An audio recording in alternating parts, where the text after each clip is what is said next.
Just bought 1 unit's dummy CCTV. There is no red LED light blinking. Already replaced to unit's new batteries. But same issue. Let's open the dummy CCTV and see. Hope that it is minor problem. Let's open and see. I hope that I can solve it myself. Remove the front cover first.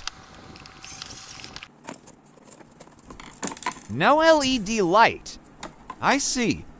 The LED light fell off inside. Unexpected, so simple. Ha, ha.